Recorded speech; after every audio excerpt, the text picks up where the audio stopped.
Beleza, vamos direto ao assunto. Sabe quando a gente pensa que a economia é só um monte de número frio, leis difíceis e planilhas? Pois é, mas nesta explicação de hoje a gente vai ver que a história vai bem mais fundo. Existe um conceito finlandês, uma espécie de superpoder cultural que é praticamente intraduzível e que funciona como um verdadeiro motor secreto por trás do país mais feliz e economicamente estável do mundo. A ideia aqui é entender como uma âncora psicológica tão profunda molda as bases da economia de uma nação inteira. É fascinante ver como uma simples mentalidade consegue sustentar a estabilidade do trabalho, criar uma confiança absoluta entre as pessoas e até ditar se uma jornada de trabalho mais curta vai dar certo ou não. O nosso roteiro hoje é bem dinâmico e está dividido em 5 passos. Primeiro, a filosofia do SISU. Segundo, confiança no ambiente profissional. Terceiro, adaptação e resiliência produtiva. Quarto, o debate da jornada de trabalho. E, por fim, o número 5, o contraste global. Parte 1. A filosofia do SISU, destravando o motor interno da Finlândia. Então, o que é o SISU? Linguisticamente falando, é uma raiz de mais de 500 anos que significa, literalmente, de dentro de si. Não tem uma tradução exata pra gente, mas junta determinação estoica, tenacidade e aquela força de vontade que não quebra por nada.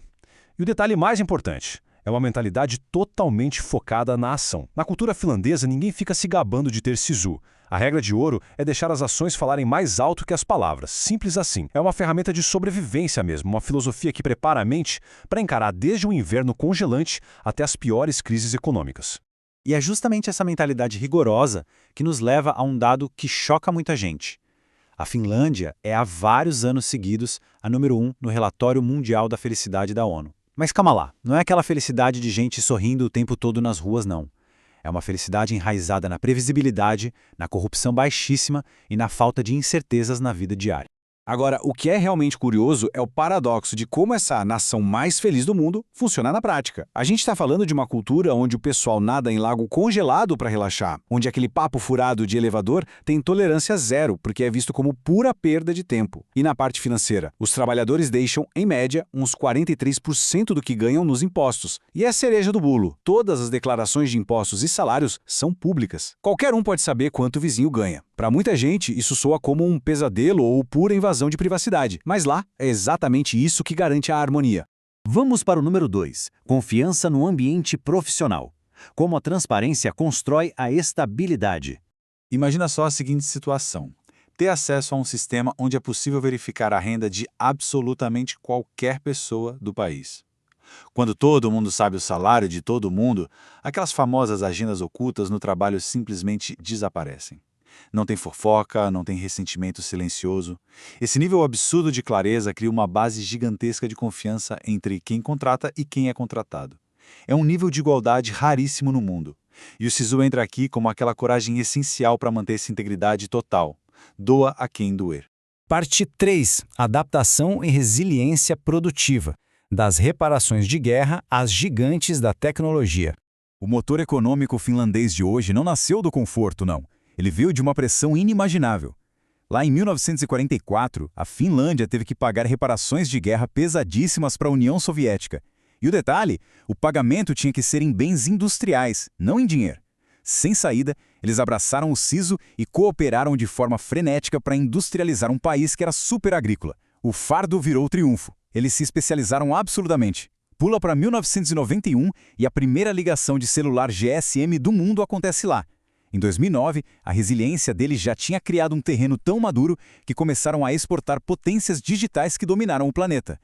E isso ilustra brilhantemente o ponto alto dessa jornada de resiliência. Inovações gigantescas baseadas em conhecimento, como o sistema operacional Linux, que foi criado por um finlandês. A adversidade transformou as empresas locais em verdadeiras universidades produtivas. Foi a aplicação do SISU em escala macroeconômica. Pegaram o pior cenário possível e transformaram um ecossistema de alta tecnologia incontestável.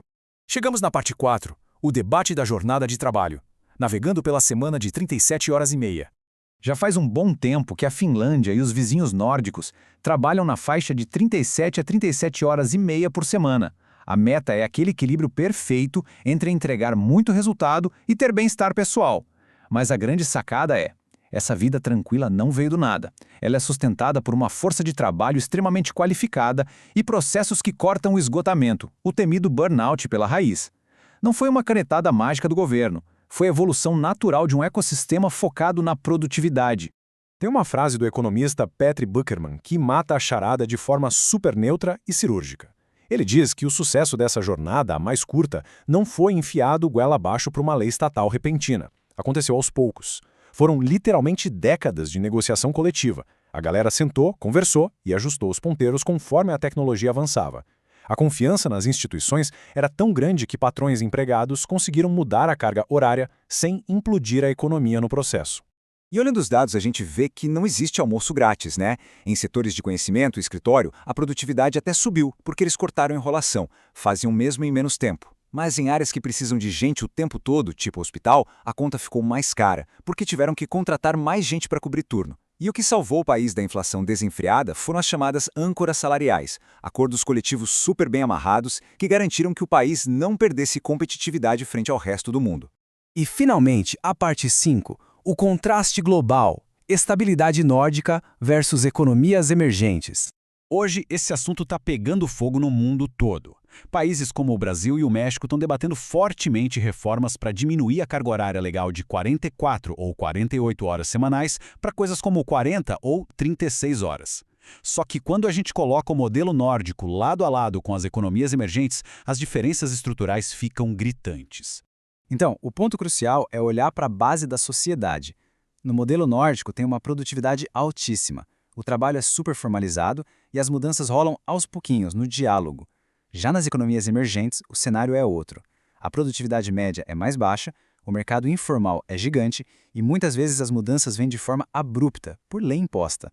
A mesma ideia, aplicada em bases tão diferentes, acaba gerando resultados completamente diferentes, com certeza.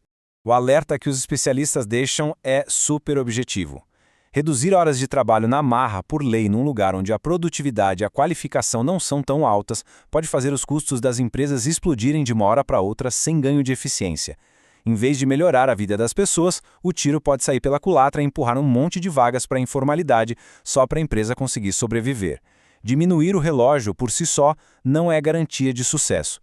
O que deixa a gente com uma provocação enorme para encerrar nossa reflexão de hoje. A Finlândia não tirou suas leis trabalhistas da cartola. Eles construíram um alicerce de extrema resiliência com o SISU, aceitaram processos dolorosos para crescer e escolheram uma transparência radical para gerar confiança. Tentar copiar só a carga horária sem ter esse nível de engajamento social pode ser complicado. Afinal, dá para alcançar esse equilíbrio dos sonhos no trabalho sem primeiro cultivar essa força interior e a confiança entre todo mundo? Fica a reflexão para a gente continuar pensando.